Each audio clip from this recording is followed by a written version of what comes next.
دراصل بہت اچھا ہے کوئی سوال کریں کہ آپ اہل حدیث ہیں، تو آپ کہیے کہ سب مسلمان اہل حدیث ہیں، یعنی نبی صلی اللہ علیہ وسلم کی حدیث کو ماننے والے۔ جو کہے میں اہل حدیث نہیں ہوں تو وہ پھر کون ہے، کون سا مسلمان ہے؟ یہی والی بات نا کہتے ہیں یہ ہم تو حنفی ہیں۔ تو حنفی کا مطلب کیا ہے؟ اللہ تعالیٰ نے امام ابو حنیفہ پر کوئی کتاب نازل تو نہیں کی تھی، وہ نبی تو نہیں تھے، وہ تو ایک عالم تھے، ایک امام تھے۔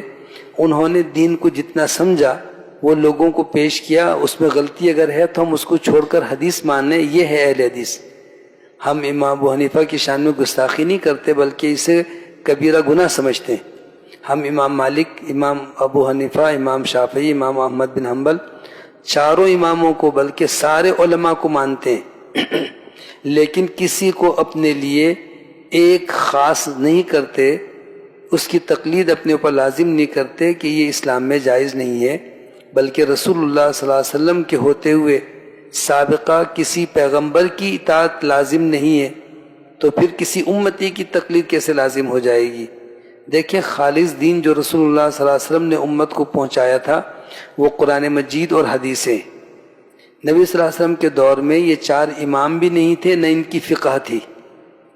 اس خالص دین پر عمل کرنے والے لوگ صحابہ کہلائے اور اللہ نے بار بار ان کو جنت کی بشارت دی۔ اس وقت نہ امام ابو حنیفہ تھے کہ ان کی پیدائش تو سن 80 ہجری میں، امام شافعی 150 ہجری میں پیدا ہوئے، اسی طرح امام احمد بن حنبل اور امام مالک وغیرہ، تو یہ سب دوسری صدی ہجری کے بعد ان کا دنیا میں وجود آیا۔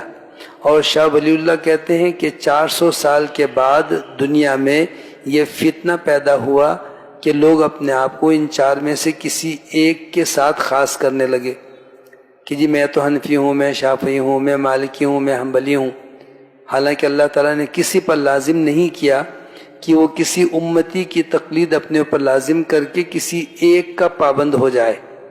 کہتے ہیں میاں یہ تو پھر مفاد پرستی ہے۔ مفاد پرستی نہیں ہے، بلکہ آپ بیمار ہوں، ڈاکٹر کے پاس جائیں اور کہیں میں تو بس ایک ڈاکٹر پر ایمان لایا، بس اب چاہے مر جاؤں بس اسی کی دوائی لوں گا، تب تو آپ تھوڑے دن میں اکتا جاتے ہیں۔ کہتے ہیں ڈاکٹر صاحب کوئی فرق نہیں پڑ رہا ہے، کسی اور کو دکھلائیں گے۔ دوائی دی 10 جگہ پوچھیں گے دوائی صحیح ہے کہ نہیں، تو شفا دینے والا اللہ تعالیٰ ہے، ڈاکٹر مخلصانہ کوشش کرتا ہے، لیکن پھر بھی آپ اس ڈاکٹر کو چھوڑ کر دوسرے کے پاس جاتے ہیں، تیسرے کے پاس جاتے ہیں، اور پھر صحیح جہاں سے اللہ تعالیٰ آپ کو جو ہے سمجھ دے، مطمئن ہو جائیں، آپ کہتے ہیں جی بس یہ بات ہمیں دل کو لگتی ہے، اس ڈاکٹر کا جو طرز عمل صحیح ہے۔ تو علماء بھی ڈاکٹر ہیں اور قرآن حدیث کے ذریعے سے انسان کی برائی اور کمزوریوں کو دور کرتے ہیں۔ تو جب کوئی عالم کے پاس جائے تو یہ نہ کہیں آپ کی کیا رائے ہے یا امام صاحب کی کیا رائے، بلکہ یوں کہنا چاہیے اللہ کا حکم کیا ہے، رسول اللہ صلی اللہ علیہ وسلم کی حدیث کیا ہے۔ یہی دین ہے جس کو اس دور میں صحابہ نے اختیار کیا۔ کوئی حنفی، شافعی، مالکی، حنبلی نہیں تھے، تابعین نے، تبع تابعین نے، محدثین نے، اور الحمدللہ آج بھی سعودی عرب میں امام حرم جو نماز پڑھاتے ہیں وہ اسی طرح پڑھاتے ہیں جس طرح حدیث میں ہے کہ رفع الیدین کر کے نماز شروع کرتے ہیں، رکوع میں جانے سے پہلے رفع الیدین کرتے ہیں، سینے پر ہاتھ باندھتے ہیں، زور سے آمین کہتے ہیں۔ یہ چند مسائل کی وجہ سے لوگ کہتے ہیں آپ لوگ وہابی ہیں۔ تو ہم نے سورہ آل عمران کی آیت نمبر 9-8 میں پڑھ لیا تھا، انک انت الوہاب، وہاب تو اللہ تعالیٰ ہے اور ہم اللہ کو ماننے والے ہیں، تو اپنے آپ کو اہل حدیث کہنا ضروری نہیں ہے۔ بعض لوگ سلفی کہتے ہیں، بعض لوگ کہتے ہیں محمدی، یعنی ہم عیسائی نہیں ہیں، نہ ہم موسوی ہیں، ہم محمد صلی اللہ علیہ وسلم کے امتی ہیں۔ تو نام کوئی بھی ہو، لیکن بنیادی طور پر ہمیں یہ سمجھ لینا چاہیے کہ دین رسول اللہ صلی اللہ علیہ وسلم پر مکمل ہو گیا، بعد میں آنے والے امتی اور امام پر دین مکمل نہیں ہوا۔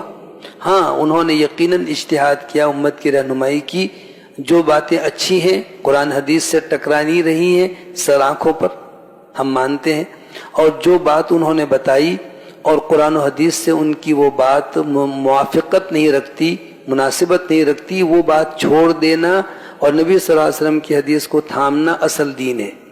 اس کی مثال یوں سمجھ لیجئے کہ جیسے ابھی لائٹ چلی گئی تھی تو فوری طور پر کوئی موم بتی یا کوئی موبائل کی ٹارچ کوئی اور لائٹ جلا لیتا ہے، اسی طرح سے سورج غروب ہو گیا تو شام ہوتے ہی یہ ٹیوب لائٹس اور سیواروں یہ لائٹیں جلاتے ہیں.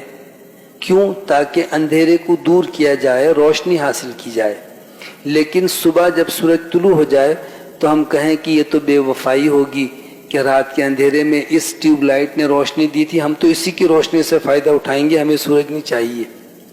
تو لوگ کہیں گے یہ تو بڑی حماقت ہے، اصل روشنی تو سورج کی ہے، یہ تو وقتی طور پر گزارے کے لیے جب روشنی نہیں ہے تو. اسی طرح سے اصل دین رسول اللہ صلی اللہ علیہ وسلم کا ہے، جن کو اللہ تعالیٰ نے سراجم منیرہ کہا کہ آپ روشن چراغ ہیں. سورج کو بھی سراج کہا، سراجم وہاجا، اور نبی صلی اللہ علیہ وسلم کو بھی اللہ تعالیٰ نے کہا سراجم منیرہ، بڑے چمکتے ہوئے روشن سورج کے مانند ہیں آپ. تو آپ کی حدیث نہ پہنچنے کی صورت میں جب لوگوں نے ان ائمہ سے کوئی مسئلہ پوچھا تو انہوں نے اپنے علم کے مطابق بتایا کہ بھئی ایسا کر لو ایسا کر لو، یعنی انہوں نے تھوڑا سا چراغ جلایا، موم بتی جلا دی، فانوس روشن کی، تو اسی روشنی آپ کو دے دی کہ آپ راستہ چلو اور اپنا جو ہے کام گزر ہو جائے. لیکن اسی درمیان صبح ہو گئی تو اب آپ کہو میں تو یہ ٹارچ نہیں چھوڑوں گا، میں تو اس امام کی اقتداء کروں گا بس. تو یہ زیادتی ہے. اسی چیز کو چھوڑنا عین دین ہے جو کہ رسول اللہ صلی اللہ علیہ وسلم نے ہمیں عطا کیا ہے.